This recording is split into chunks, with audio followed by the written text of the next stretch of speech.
Hey, it's Craig Syracusa. Welcome to an episode of Walk in Faith, the show where we take you beyond the image and we discover who our guests really are. You might recognize them from TV, the big screen, or even the world of sports, but do we really know who they are as a person?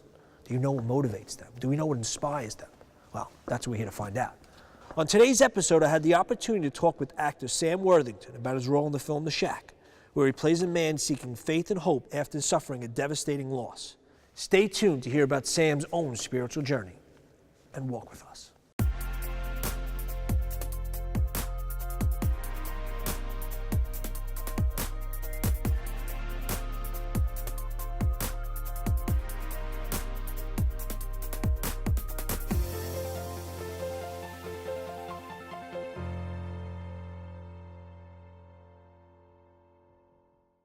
So thank you so much for this. I appreciate it. I was fortunate though when I saw the film the other day. I was the only one in the theater, so when I started to cry, nobody really heard me. But for you to get to that emotional state, what did you have to tap into? Like, what type of life experiences or emotional preparation did you do? I don't really like talking about the process that much because it dilutes it for me. But you tap into what's inside you, all your own experiences, and use that. And then the second part is the other person opposite.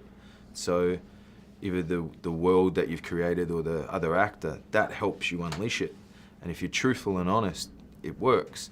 You can tricksy it and fabricate it and act it, but I'm very much, I try to keep it as truthful as possible. Yeah. I think it definitely displayed throughout the film. And in the film, faith was so important to Mac. How is that in your own personal life? Is faith important to you in your personal life? Look, I wasn't raised religious. I didn't come from a Christian background.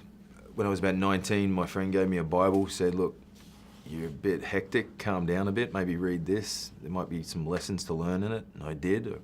I read it, I found some fantastic stories that I could see were having an effect on changing my life. So from the last 20 odd years, I've been kind of figuring out what this relationship is with God. I go into churches around the world and I feel embraced, and so I'm on that kind of faith journey with God and myself right now, and as I did the movie, and it was kind of bizarre, and there was questions that I'd had in the last 20 years that Mac gets kind of answers for. So, you know, that's how it kind of affected me.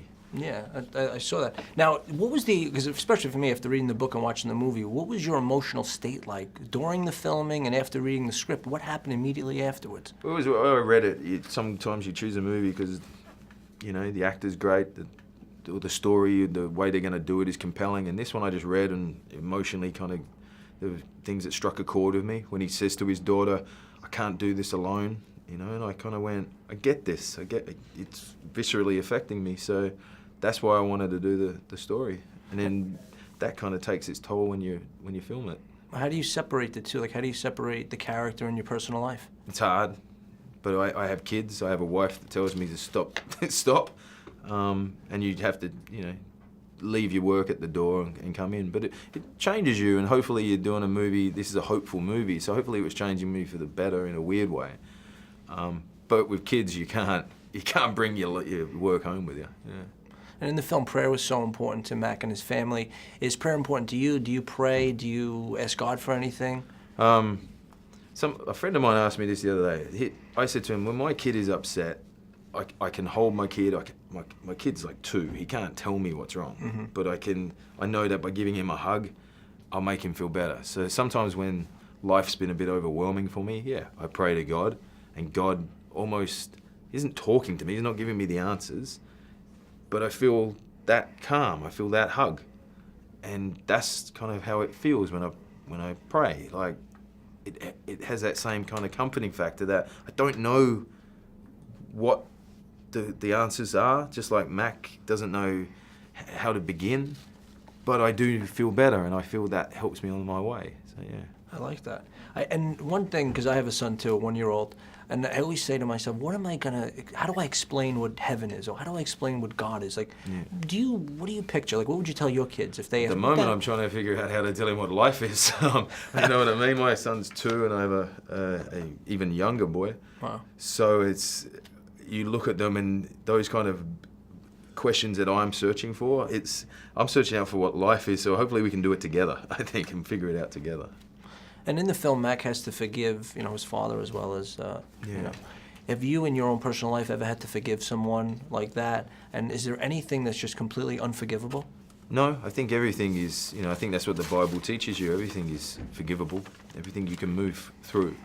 And if you can move through it with that kind of grace and dignity and ease, I think that's what it's about. It's about harboring grudges and building your shack of anger and frustration. It is about how to get through this life with that calm.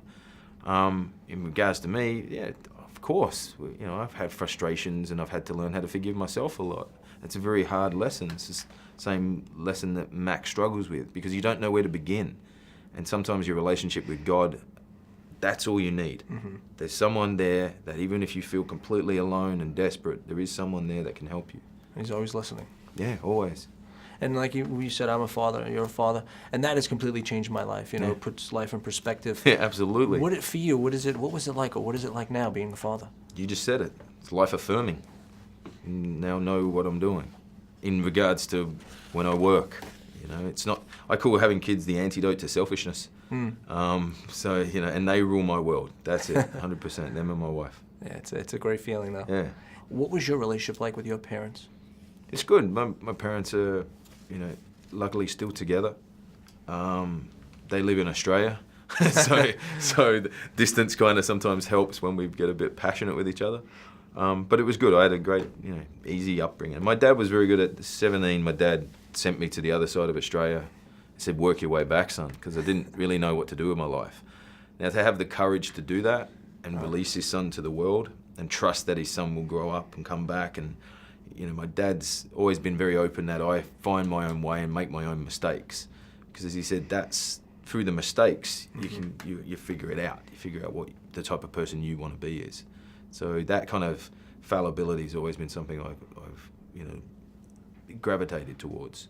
And on that journey, did you have, or have you ever had sort of like an awakening where something just clicks and it says, okay, now I know what the purpose of my life is? No. When my sons were born, that illuminated life to me, but I couldn't give you a specific on it. But yeah, when they were born, it changed everything.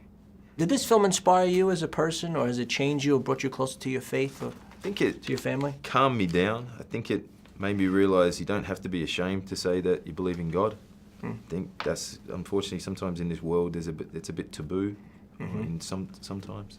And I think what I got out of it, that it's a hopeful film, even though this man goes through such pain and he abused as a kid, he loses his daughter. It's very heartbreaking, but the message is hopeful. It's okay. We're not alone, and we can do it moment by moment, get through it together. And in the film, I don't know if you've had that similar experience as Mac, but have you ever felt like maybe God was talking to you, or he put something in your heart that's sort of like that burning sensation? You say, this is not my own desires, this is something more than that? As I said, I think my relationship is developing and growing. 20 years, I'm still going back to my mate's Bible that he gave me and reading, say, King David, and going, well, there was a fallible king and he learnt lessons and it was okay. And I love that story. Because every time then I make these terrible mistakes in my life, it's okay. It's forgivable. You can move onward on it. So, that's what it's about, growth and learning and openness. What do you think the ultimate plan is for your life and your career? Tell you when it's done.